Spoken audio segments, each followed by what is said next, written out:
오늘은 빌립보서 강해 설교 9번째 시간으로서 본이 되기 이런 제목으로 함께 은혜를 나누고자 합니다. 오늘 읽은 말씀은 5절밖에 되지 않는 비교적 짧은 말씀입니다.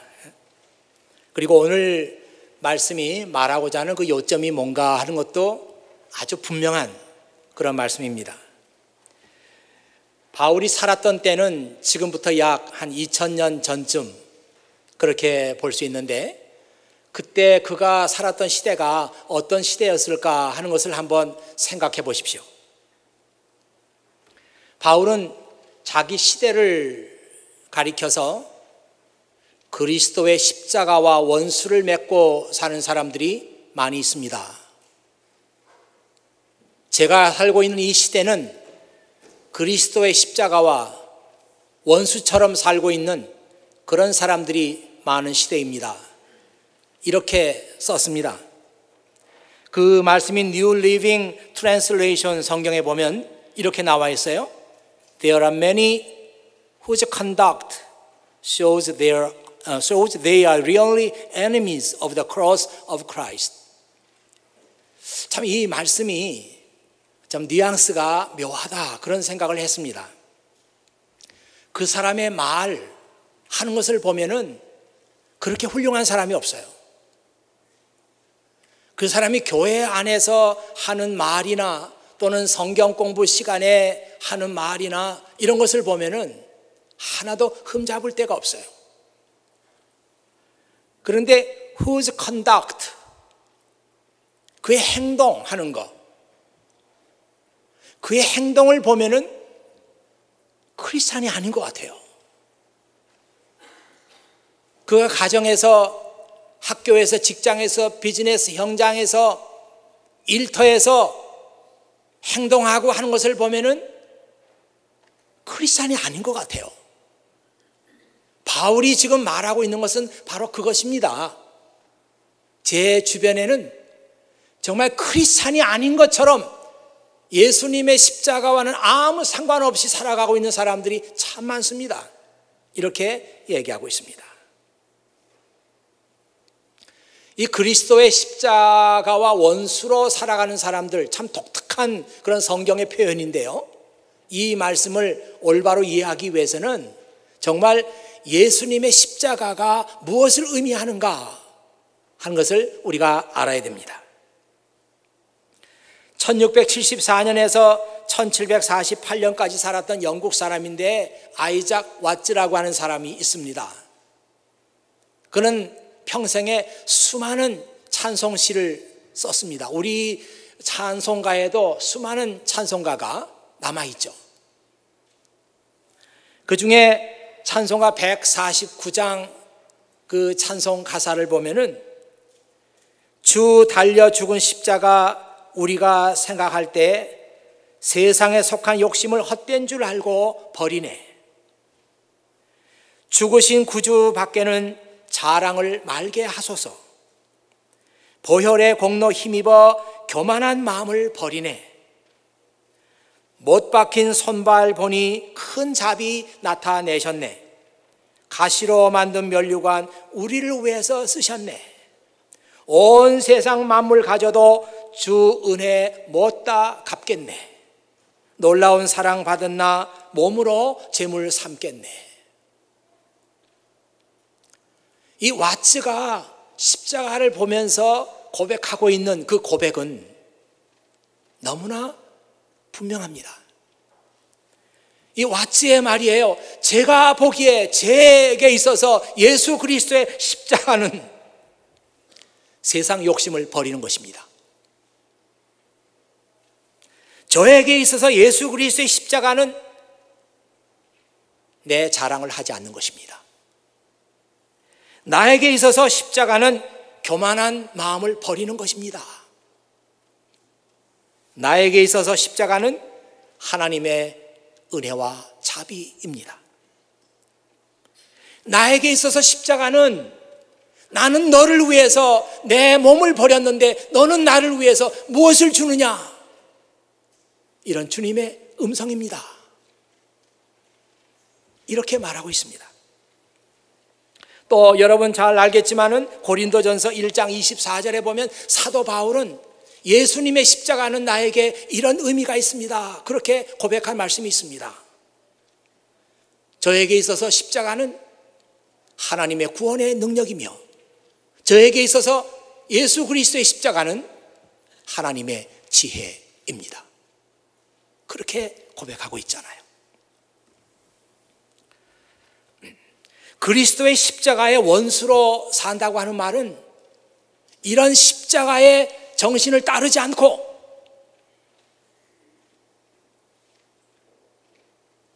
자기가 원하고 자기가 기뻐하는 대로 자기 인생을 살아간다는 뜻입니다. 십자가는 너의 욕심을 버리라 이렇게 말하는데 그 사람 속에 온갖 욕심이 가득 차 있습니다. 명예에 대한 욕심, 돈에 대한 욕심, 성공에 대한 야망, 이런 것들로 꽉 차 있습니다. 이런 사람들이 예수 그리스도의 십자가와 원수로 살아가는 사람들입니다. 여러분 잘 알잖아요. 우리에게 이런 욕심이 있는 이상 우리는 그리스도와 멀어질 수밖에 없습니다. 그리스도와 상관없이 살아갈 수밖에 없습니다. 이런 욕심을 내가 채우기 위해서는 다른 사람과 피나는 경쟁을 해야 되고 다른 사람을 이겨야 되고 다른 사람을 그 자리에서 끌어내리고 내가 올라가야 되고, 이런 사람에게 그리스도가 있을 수가 없습니다. 결론적으로 그리스도의 십자가와 원수로 살아가는 사람은 하나님의 구원의 능력을 부인하고 나는 내 생각대로 내 의지대로 내가 원하는 대로 살아서 내 인생을 성공적으로 살 수 있습니다, 그렇게 장담하는 사람들입니다. 좀 오래된 이야기입니다마는 오해가 없이 들으시기를 바랍니다. 이런 얘기하면 자꾸 들을 때 누구를 이렇게 생각하고 그런 버릇이 있는데 그런 생각하지 말고 그냥 얘기만 들으십시오. 아주 조금 오래된 일이니까요. 저희 교회에 조금 나이 드신 분이 새로 오셨어요. 이게 새로 오시면은 좀 궁금하잖아요. 저분이 한국에서 무슨 일을 했을까? 지금 어디서 살고 있을까? 여기서 또 어떤 일을 하고 있을까? 뭐 그런 것들이 궁금하지 않습니까? 그래서 이제 친교 시간에 이런저런 얘기를 하고 사람들이 또 얘기를 주고받는 거예요. 근데 그 중에 좀 오래 되신 분이 그 사람을 위아래로 이렇게 훑어보더니, 그래, 차는 뭘 타시오? 한번 가봅시다. 그랬다는 거예요. 저는 그 얘기를 직접 듣지 못했는데 그런 얘기를 들으면서 너무너무 경악했어요. 정말.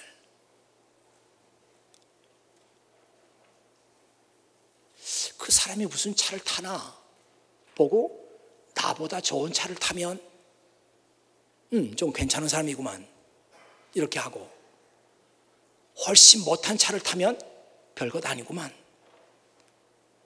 이렇게 사람을 평가하는 것입니다. 물론 무심결에 그냥 한 얘기라고 이렇게 볼 수 있지만 여러분의 마음속에도 이런 생각이 남아있는 이상 우리는 예수 그리스도의 십자가와 원수로, 예수님의 십자가와 아무 상관없이 살아가는 거예요.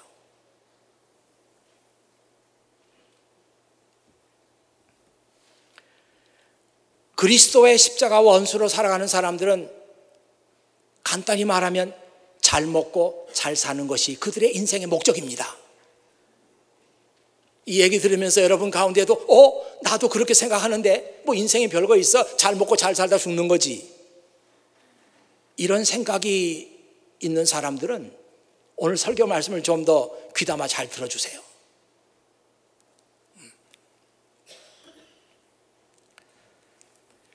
이 로마서 11장 8절에서 10절에 보면 이런 말씀이 있어요. 하나님께서 그들에게 혼미한 영을 주셔서 오늘까지 눈이 있어도 보지 못하고 귀가 있어도 듣지 못합니다. 다윗은 이렇게 말했습니다. 그들의 잔치상이 그들에게 덫과 올무가 되게 하시고 그들이 걸려 넘어져 멸망받게 하소서. 그들의 눈을 흐려보지 못하게 하시고 그들의 등은 영원토록 굽어있게 하소서.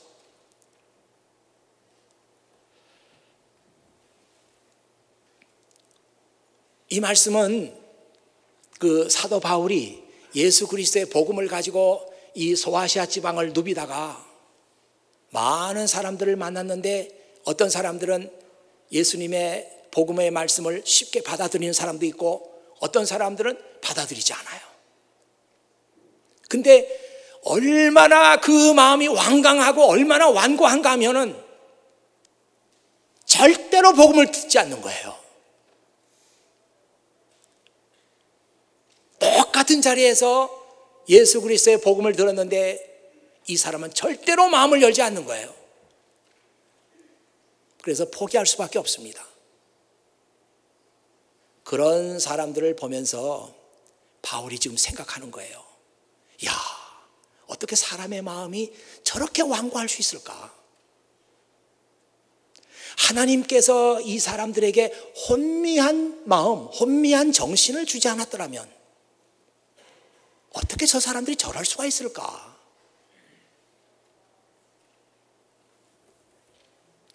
이 혼미한 정신, 혼미한 마음. 그 영어 성경에 보면 a spirit of stupor라고 했어요. 이 stupor라고 하는 말이 하여튼 느끼고 보고 생각하고 이런 지각이 있죠, 사람이. 지각이 있는 건데 이 stupor라고 하는 사람들은 이 지각이 없는 거예요. 느끼지를 못하는 거예요. 듣지를 못하는 거예요. 보지 못하는 거예요. 그걸 스투퍼라고 합니다.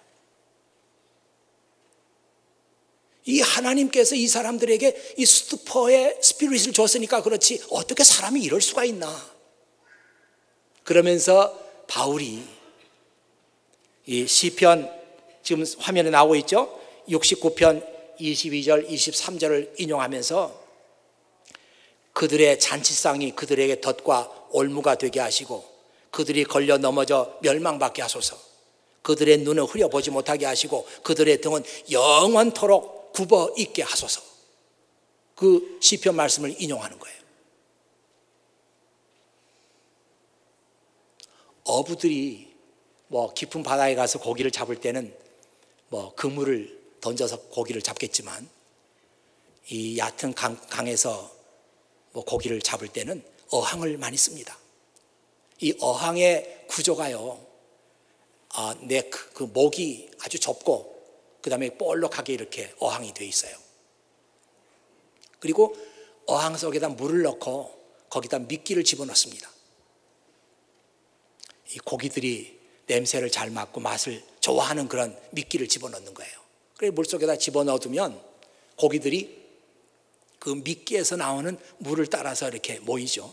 모이다가 어항 속으로 들어갑니다. 거기서 하루 종일 그 미끼를 먹는 거예요. 그 달콤한 맛에 취해가지고 도망갈 생각을 안 하는 거예요. 나중에 미끼 다 먹고 도망가려고 하니까 입구가 어딘지 몰라요. 너무 좁아서 들어올 땐 들어왔는데 나가질 못하는 거예요. 그러다가 어부한테 잡히는 거죠. 그럼 뭐가 되는 거예요? 매운탕이 되는 겁니다. 그 달콤한 그 미끼 그거 먹다가 끝내 매운탕이 되고 말아요. 지금 바울이 얘기하고 있는 게 그런 거예요. 정말 끝까지 복음을 듣지도 못하고 느끼지도 못하고 받아들이지 않는 사람들, 하나님 저 사람들 그냥 평생 잔치상이나 받고 잘 먹고 잘 살다가 죽게 하십시오.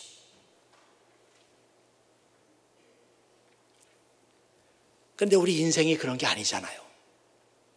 먹고 사는 것뿐만 아니라 우리 인생에는 참 고귀한 것들이 있습니다. 이걸 정말 내가 추구해야 인간다운 삶을 살 수 있는 그런 게 있다고요.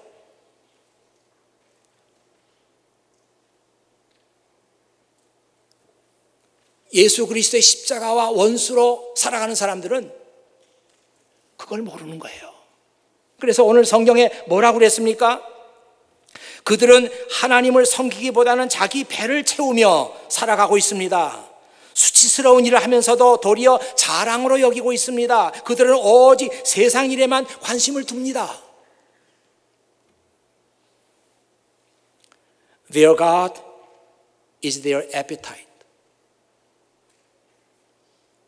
먹는 거, 이것이 그들에게는 God예요. 이것밖에 모르니까, 이게 인생에서 제일 중요하다고 생각하니까 They brag about shameful things. 아주 부끄러운 일을 brag해, 자랑해. 부끄러운 줄도 모르고 말이죠. And they think only about this life here on earth.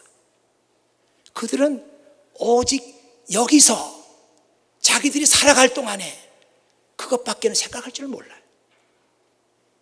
이 사람들이 예수 그리스도의 십자가와 원수로 살아가는 사람들이다.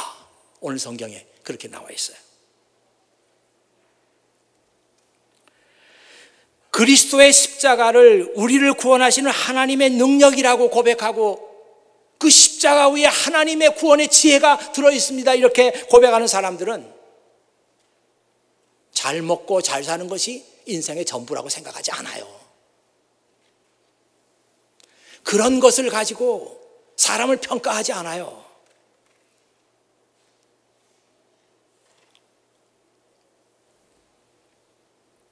언젠가 우리 교회에 새로 오시는 그 분들이 이렇게 그 등록 카드를 써서 내잖아요.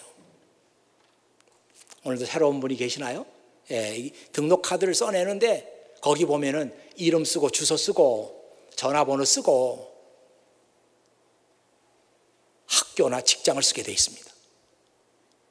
학교나 직장을 쓰게 돼 있어요. 그래서 이제 나중에 제가 새로 오신 분들을 누구 왔는데 어느 학교에 다니고 어떤 직장에 다닙니다 하고 소개를 할 것입니다. 그런데 조금 누가 염려스럽게 말을 하는 분들이 있었어요. 목사님, 그 소개할 때 학교 이름하고 직장 이름 안 하면 좋겠어요. 네, 그 나름대로 일리가 있습니다. 괜히 좀 이렇게 마음에 상처받는 사람들이 있을지 모르니까 그거 안 하면 좋겠습니다. 일리가 있는 것 같아요. 그런데 저는 그렇게 생각하지 않습니다. 만일 우리 교회가 좋은 학교 다니는 사람으로 그 사람을 평가하는 교회라면 그렇게 하지 않아야 되죠. 이름 쓰면 안 됩니다. 왜? 거기다 뭐 이렇게 잘못 썼다가는 저 사람 별거 아니다 이렇게 평가할 거 아니에요. 그런데 우리 교회는 그런 교회 아니니까 어느 학교에 다닌다고 그래서 사람을 그렇게 평가하고 좀 이런 학교에 다닌다고 하니까 사람을 낮게 평가하고 우리 그런 교회 아니니까. 아니 어느 직장에 다닌다 그러면 그것이 부끄럽고 이런 것이 아니니까 우리는 그대로 소개합니다.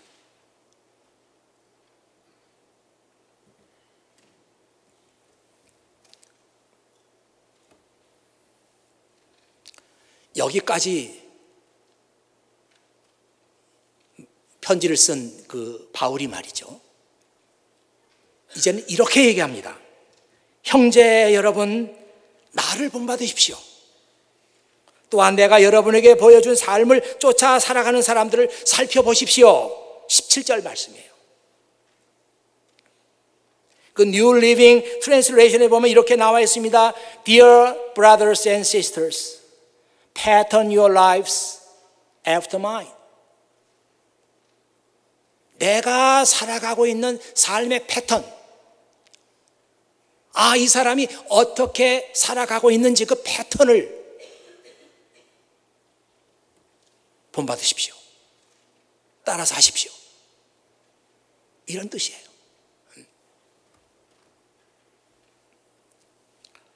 이 참 아주 독특한 그런 표현입니다.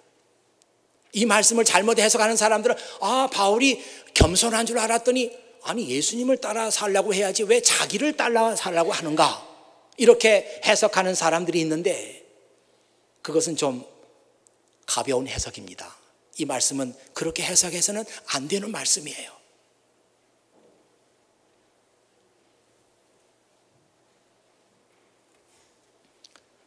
여러분 다 아는 것처럼 이 교육적인 그 효과에서 볼 때 말이죠, 말로 100번 하는 것보다도 한번 보여주는 게 훨씬 나아요.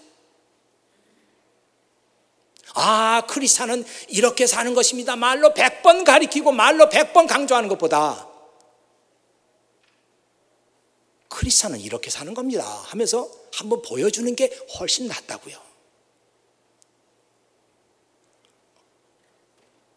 여러분, 제가 어떤 분을 지적해가지고 이제 오늘 새로 오신 분들이 있으니까요, 이제 당신이 그 새로 오신 분들에게 본이 돼야 되겠습니다. 이렇게 말하면 감사합니다 이럴 분 아무도 없을 거예요. 막 소리를 지르겠죠. 왜 저한테 이렇게 그런 부담을 주느냐고 말이죠. 소리를 지르고 땅에 뒹굴지도 몰라요. 얼마나 부담 가요. 근데 지금 바울은 그 빌립보 교회에다 이 편지를 쓰면서 이 빌립보 교회 사람들이 예수님 오래 믿은 사람들 아니에요. 다 초신자들이에요. 이런 사람들에게 내가 신앙의 본이 되겠다는 겁니다. 우리가 그렇게 부담스러워하고 전 그거 못합니다, 너무 부담스럽습니다 이렇게 생각하는데 바울은 나를 보라는 거예요. 저는 예수님을 언제 만났으며 그때 이후에 저는 생각이 바뀌었어요. 그래서 제가 이렇게 살고 있거든요. 저를 보세요. 이렇게 지금 말하고 있는 겁니다. 여러분, 롤 모델이란 말이 있어요. 여러분들이 많이 쓰는 말이죠. 롤 모델이라고 하는 것은 자기 분야, 자기가 되고 싶은 분야의 어떤 인물을 선정해 가지고 그 사람을 본받는 것입니다. 이걸 롤 모델이라고 그래요. 쉽게 말하면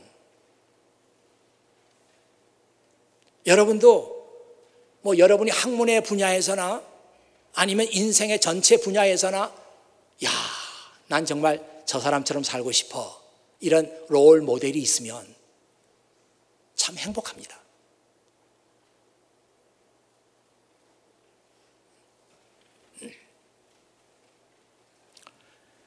여러분이 잘 아는 천재 화가 고흐, 네덜란드 사람인데요, 이 고흐에게 롤 모델이 있었어요. 정말 나는 앞으로 그림을 그리는데 저 사람처럼 되고 싶다, 이런 롤 모델이 있었어요. 그 모델이 누군가 하면 밀레라는 프랑스 화가였습니다. 밀레는 고흐보다도 약 거의 40년 정도, 정확하게는 39살 위에요. 고흐는 밀레의 그림을 보면서 거기서 많은 영감을 얻을 뿐만 아니라 너무너무 그림이 좋은 거예요. 그래서 나는 밀레처럼 그런 화가가 되겠다, 그렇게 마음을 먹었어요. 그러면서 밀레의 그림을 카피하기 시작했습니다. 밀레가 그림 놓고 그대로 따라서 그리는 거예요. 밀레는 물론 그림을 많이 그렸지만 대상도 많이 했고요, 목탄화를 많이 그렸어요. 컬러링을 하지 않고 목탄화를 많이 그렸는데 이 고흐가 그대로 따라서 그림을 그려놓고 거기다 자기가 원하는 컬러를 많이 칠했습니다. 그래서 이 고흐의 작품 가운데 밀레의 것을 그대로 카피한 그림이 많아요. 보고 싶죠? 한번 화면 한번 보세요. 예, 왼쪽 게 여러분 볼 때 왼쪽 게 그 밀레 그림이거든요. 오른쪽 것은 고흐의 그림입니다. 어떤 여자가 추수하는 그 필드에서 밭에서 이렇게 갈쿠리질을 하고 있는, 썰애질을 하고 있는 그런 그림. 고흐가 그대로 모방을 해서 그리고 자기 칼라를 칠했어요. 하나 더 볼까요? 네.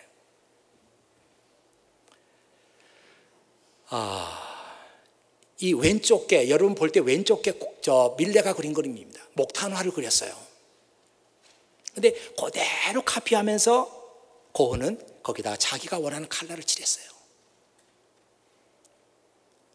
이렇게 카피해 나가는 과정 속에서 고흐는 밀레를 더 사랑하게 됐고 밀레를 존경하게 됐고 나중에는 흠모하게 됐어요. 그래서 나는 정말 밀레가 살았던 것처럼 그렇게 살고 싶다. 그래가지고 밀레가 탄광촌에 들어가서 살았거든요. 고흐도 탄광촌에 들어갔어요. 그래가지고 밀레처럼 생활하고 밀레처럼 느끼고 밀레처럼 보고 밀레를 롤 모델로 삼고 그렇게 살았습니다. 그러다가 마침내 고흐는 자기 나름대로의 독특한 영역을 만들게 됐죠. 롤 모델이라는 게 그런 겁니다.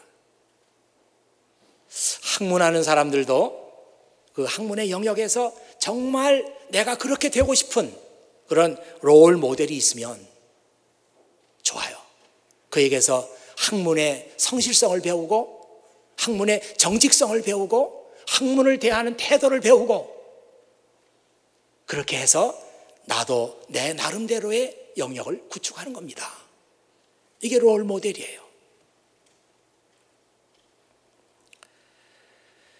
이 빌립보서 말씀에 보면은 이 롤 모델에 관해서 얘기하는 것 같은데 여러분 예수님을 본받으세요 이렇게 말하지 않고 여러분 나를 보세요.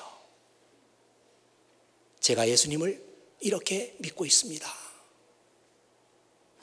저는 크리스찬으로서 이것이 인생의 올바른 목적이라고 생각해요. 저는 크리스찬으로서 이런 가치를 가지고 살고 있습니다.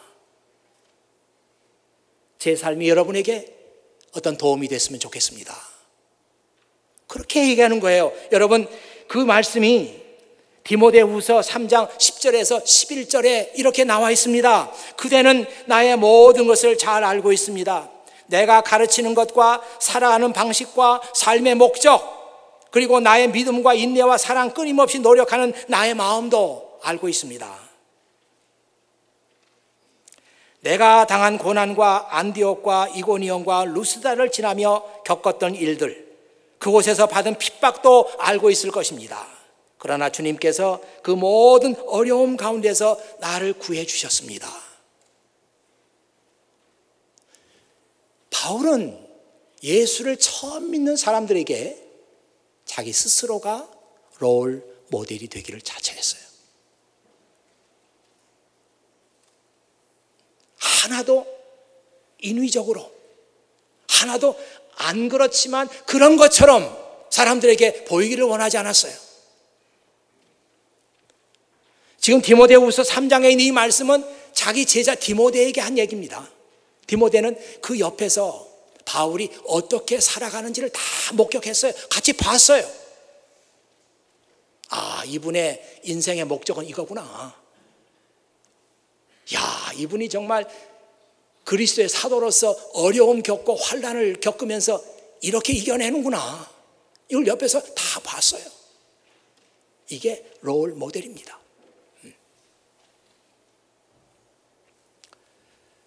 교회 안에 이런 롤 모델들이 필요해요. 저는 특별히 이 설교 말씀 준비하면서 우리 교회 많은 청년들을 생각했어요. 그리고 이 청년들 가운데는 정말 이곳에 와서 예수님을 처음으로 영접한 사람들이 있다고요. 그 사람들에게 백날 예수님을 가르치고 예수님을 본받으라고 하는 것보다 여러분 가운데 신앙의 본을 잘 보여줄 수 있는 사람이 있다면 얼마나 효과적일까? 얼마나 쉽게 신앙의 길을 걸어갈 수 있을까? 그런 생각을 하는 것입니다. 우리 장로님들 가운데, 권사님들 가운데, 집사님들 가운데, 우리 간사님들 가운데,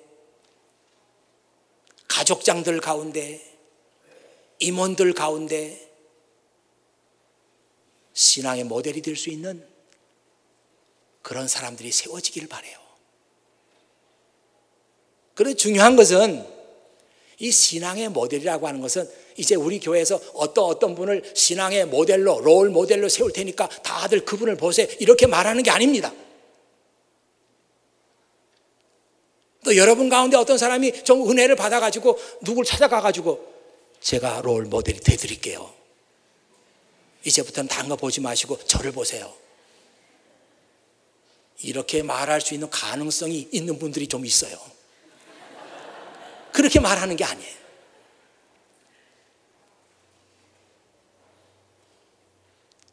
그냥 여러분들이 그런 마음의 감동이 있는 사람들이라면 처음 예수 믿고 교회에 처음 나와서 아직 믿음이 어린 단계에 있는 사람들에게 관심을 먼저 가져야 돼요.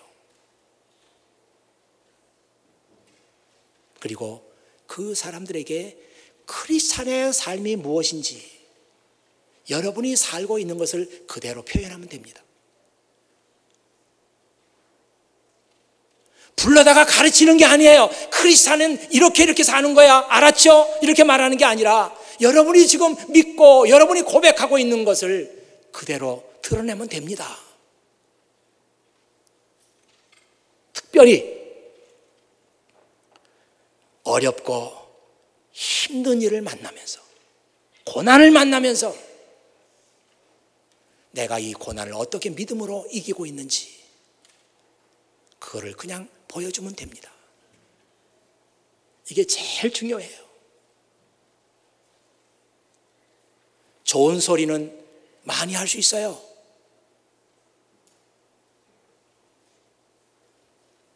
크리스찬 그렇게 하면 안 돼요, 말할 수 있어요. 그러나 자기가 어려움 겪을 때, 자기가 고난받을 때, 자기가 절망적인 상황에 봉착해 있을 때 이거를 하나님을 믿는 사람으로서, 그리스도의 제자로서 어떻게 이기고 어떻게 극복하고 어떻게 승리하는지, 그것이 좋은 롤 모델이에요. 이 사람이 롤 모델입니다 이렇게 지적하지 않아도 그런 사람들은 신앙 공동체 안에서 자기도 모르게 롤 모델이 되고 있는 거예요. 저는 오늘 빌립보서 읽은 3장 17절부터 21절의 말씀이 바로 여러분들에게 그 사실을 말씀하고 있다고 생각합니다.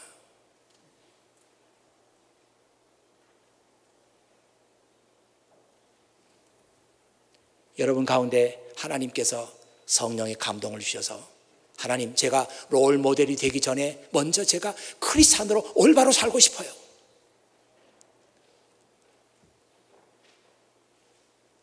예수님의 십자가와 아무 상관없는 그런 삶을 이제는 청산하겠습니다.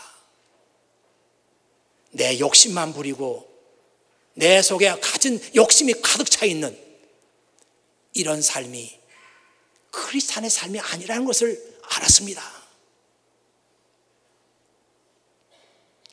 내가 속한 이 신앙 공동체 안에서 내가 원하든지 원하지 않든 간에 나는 벌써 많은 사람들이 보고 있는 신앙의 롤 모델입니다. 그동안 제가 잘못 살았어요. 이 사실을 몰랐어요. 이런 하나님의 깨우침이 여러분에게 있기를 바랍니다. 성령께서 여러분의 마음을 그렇게 열어주시고 여러분의 마음을 이렇게 터치해 주신, 그런 하나님의 은혜가 지금 이 시간에 여러분에게 있기를 바랍니다. 그래서 누가 말하지 않아도 야, 그 교회는 신앙의 롤 모델이 될 수 있는 사람들이 많아. 하나님께서 그런 사람들 이렇게 많이 세우셨어. 그래서 그 교회 가면은 신앙이 부쩍부쩍 자라. 우리 교회가 그런 교회가 되기를 원한다 이 말이에요. 같이 기도하겠습니다. 아버지 하나님 감사합니다. 오늘 말씀을 하나님께서 우리 모두에게 주시고 우리 교회에게 주신 것을 감사합니다. 내가 예수 그리스도를 믿은 지가 오래되고 그 시간이 오래 지나면서 벌써 내가 많은 사람들에게 롤 모델이 됐어야 할 텐데 이 사실을 깨닫지 못했습니다. 먼저 내가 변화받아야 되고 먼저 내가 크리스찬다운 삶을 살았어야 하는데 그러지 못해서 처음 믿은 사람들에게 본을 보여주지 못했습니다. 이런 깨달음이 우리 가운데 일어나기를 원합니다. 사람은 할 수 없지만 하나님은 하실 수 있다고 했습니다. 우리 가운데 누구도 롤 모델이 될 수 없다고 생각하지만 하나님은 하실 수 있습니다. 아버지 하나님께서 이 교회를 사랑하셔서 많은 신앙의 사람들을 세워주시고 그래서 여기를 처음 방문하고 젊은 청년 시절에 처음으로 예수 그리스도를 알게 된 사람들이 이 교회를 통해서 믿음이 자라고 그들도 또한 다른 사람들에게 롤 모델이 될 수 있는 그런 교회가 되게 해 주시옵소서. 우리 구주 예수 그리스도의 이름으로 기도하옵나이다. 아멘.